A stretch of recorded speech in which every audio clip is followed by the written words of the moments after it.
Global debt has surged to unprecedented levels, raising a critical question. What happens when debt becomes too much to handle? From slower growth to financial instability and even social unrest, the consequences of excessive borrowing can be profound. To explore these risks and their implications, I'm joined today by Vincent Deluard. Thank you for joining us, Vincent. Pleasure to be here. So, what are the most immediate consequences when a country or economy takes on too much debt? Uh, well, I wouldn't say it's really the level of debt itself. I mean, debt is just a number on an accounting book. It's really the servicing of that debt in relation to the revenues that this country is able to generate and any potential mismatch between the currency or the maturity of these cash flows.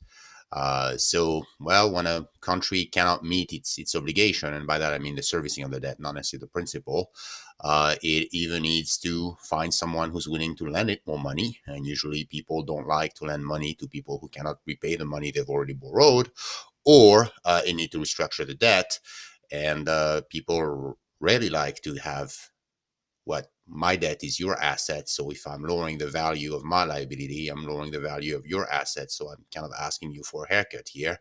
And people don't like that. And how can excessive debt weigh on long term economic growth?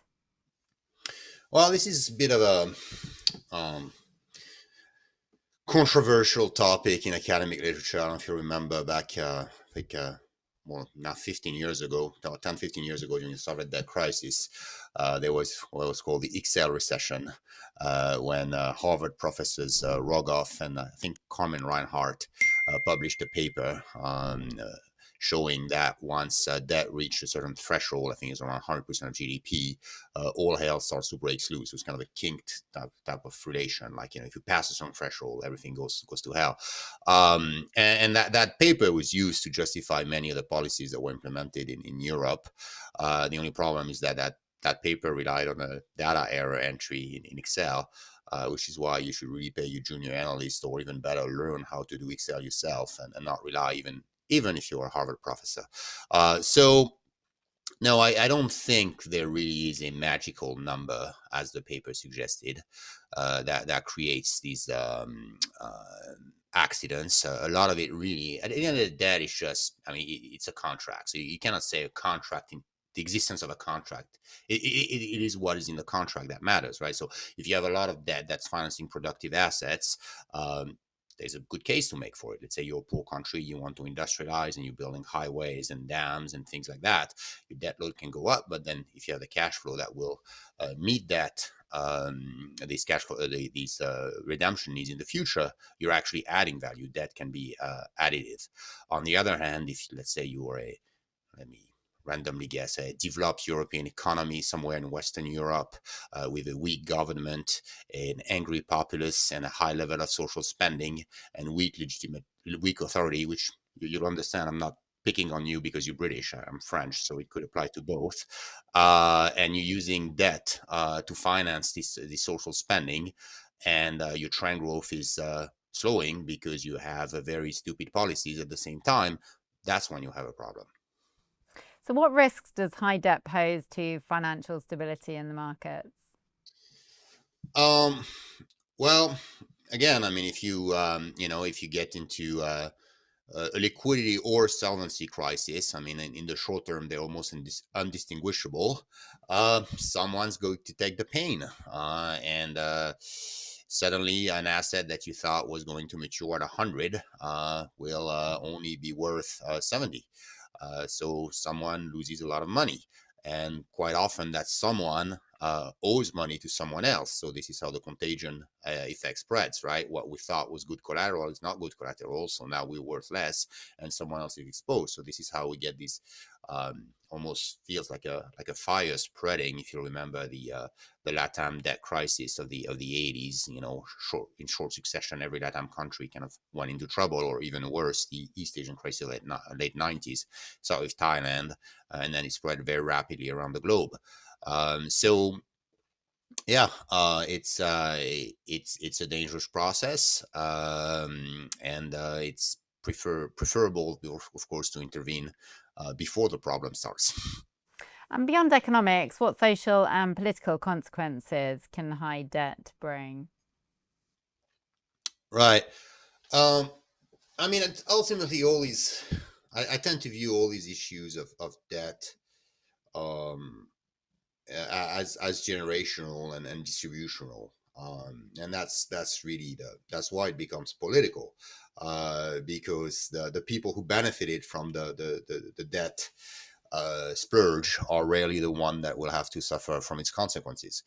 Going back to the example of let's say a small island off the coast of Europe, let's say we have one generation that felt that it needed good pensions and good healthcare, which is very legitimate aspiration, but didn't quite have the economy to support it.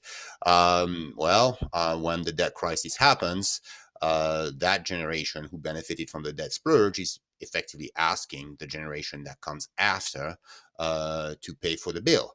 So it's kind of an unchosen transfer of wealth if we think of it domestically. Now, are we able to maybe get other people to pay for it? That's what we always try, right? So you go in emerging markets, it's like, well, we're going to deform the foreign currency debt first.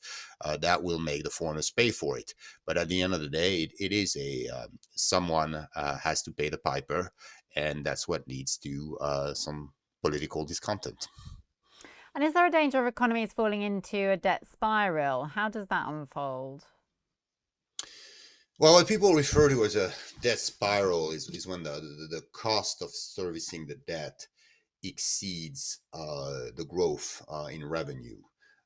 So there's a kind of the basic equation of public accounting that basically is R minus G, R meaning the cost of your debt, G being the growth rate in your revenue base times the debt load. And if you should be able to generate a primary balance, meaning like get your budget your budget net of interest to at least cover that. Otherwise, what it means is that you're actually borrowing to pay the interest on the debt. I mean, it's very much the same pattern if you have a wild spending and boozing uncle that just runs a credit card and takes another credit card to pay the old credit card. That's the same thing for governments. Once you have to borrow to service the debt that you already have, the laws of compounding start working against you, and very rapidly, as you'll probably remember the famous quote by Hemingway, right? How did you go bust? First very slowly and then all at once. So that's when you get that inflection point and the all at once. And that's when really you lose the market confidence. So that R that you have to pay, every time you borrow, you have to pay more. So the problem gets worse and worse. Just, it's like the snowballing effect, like the snowball gets bigger at every iteration. Well, thank you very much for your insights once again. Great to catch up with you, Vincent. Always a pleasure. For more videos like this, please do like and subscribe.